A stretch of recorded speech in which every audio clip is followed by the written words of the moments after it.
Si tu dois supplier un homme pour qu'il voie ta valeur, c'est qu'il n'a tout simplement pas la capacité émotionnelle ou la maturité nécessaire pour la reconnaître. Et un homme incapable de te voir ne pourra jamais t'aimer comme tu le mérites. Tu n'es pas né pour qu'on te valide. Tu es né pour être honoré, reconnu, naturellement, sans avoir à t'épuiser à prouver ton essence. Chaque fois que tu t'obstines à lui expliquer pourquoi tu mérites mieux, chaque fois que tu t'engages dans une lutte pour obtenir un traitement digne de qui tu es, tu t'éloignes un peu plus de toi-même. Tu ne fais pas que t'user. Tu donnes malgré toi l'illusion que ton respect est négociable, que ton amour peut être marchandé, que ton cœur est à la disposition de celui qui n'en connaît même pas la valeur. As-tu déjà vu une femme souveraine débattre avec ceux qui vivent à milieu de sa conscience? As-tu déjà vu une reine mendier l'attention de quelqu'un dont la petitesse émotionnelle rend incapable de comprendre ce qu'elle incarne? Non. Une femme consciente de sa valeur ne discute pas avec des hommes qui l'invitent à descendre. Elle s'élève, elle se détourne, elle choisit de se protéger. Et oui, cet homme, aussi séduisant soit-il en surface, agit comme un bouffon, non pas parce qu'il est foncièrement mauvais, mais parce qu'il est émotionnellement immature, incapable de se hisser jusqu'à tes standards.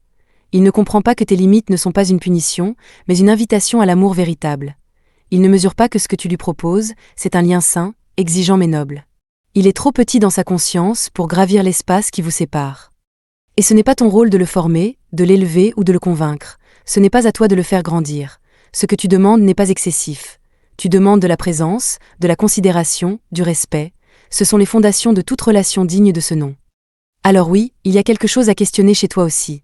Tu affirmes avoir une haute estime de toi, et je te crois, sincèrement, mais une véritable estime de soi ne se crie pas, elle se vit.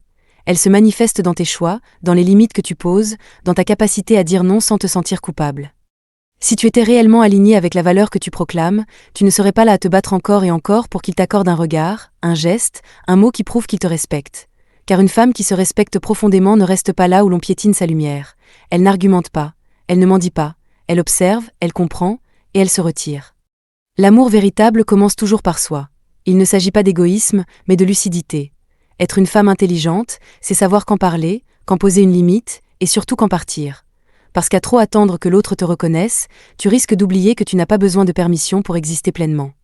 À chaque fois que tu implores cet homme de reconnaître ta valeur, à chaque fois que tu t'épuises à lui demander de réagir, de grandir, de respecter ce que tu incarnes, tu ne le vois peut-être pas encore, mais tu es en train de t'effacer doucement. Tu te perds dans une tentative désespérée de le faire devenir ce qui n'est pas prêt, ou pas disposé, à être, et ce faisant, tu oublies l'essentiel. Tu n'as pas à supplier pour être vu, tu n'as pas à t'expliquer pour exister. Tu n'as pas à t'abaisser pour qu'il s'élève. Quand tu passes ton énergie à corriger, à recadrer, à éduquer un homme pour qu'il respecte tes limites, tu entres dans une négociation invisible. Une négociation qui, en théorie, n'aurait même pas lieu d'être si tes standards étaient réellement non négociables.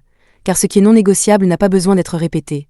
Il s'impose naturellement, par la fermeté de ton positionnement et la clarté de tes actions. Or, plus tu expliques, plus tu rappelles, plus tu tolères ce qui est intolérable, plus tu démontres inconsciemment que tes limites sont poreuses. Tes frontières ressemblent alors davantage à une passoire émotionnelle qu'à une structure solide. Et c'est là que la frustration s'installe, puis la colère, puis le sentiment d'injustice, parce que tu continues à attendre de l'autre un respect que tu ne te donnes pas pleinement à toi-même. Sache-le, ce que tu acceptes enseigne aux autres ce qu'ils peuvent se permettre avec toi.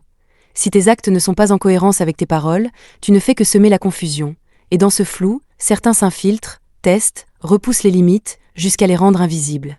Si tu avais véritablement posé un mur solide, intransigeant, il y a bien longtemps que cet homme aurait compris que ton espace intérieur n'est pas un terrain de jeu. Il aurait su que ta lumière ne s'approche pas sans respect. Il aurait su que tes valeurs ne se discutent pas, soit il les intègre, soit il s'éloigne. C'est à toi de poser le cadre, d'incarner pleinement ce que tu dis, sans compromis interne. Il ne s'agit pas d'être dur ou inflexible, il s'agit d'être cohérente, d'aligner tes mots avec tes choix, d'agir, non pas pour prouver, mais pour incarner. Car c'est dans la cohérence entre ce que tu ressens, ce que tu dis et ce que tu fais que réside ta véritable puissance. Apprends à ne plus chercher à convaincre, apprends à être, et dans cet être-là, chaque homme saura immédiatement s'il est à la hauteur ou s'il doit s'effacer. Ne sois pas celle qui attend, sois celle qui choisit, celle qui affirme, celle qui s'ancre dans une fidélité absolue à elle-même. Cette vidéo te parle peut-être, n'hésite pas à me le dire en commentaire. Le contenu t'a plu, alors abonne-toi, mets un pouce bleu, et active la cloche des notifications pour ne rien rater. Merci, et prends bien soin de toi.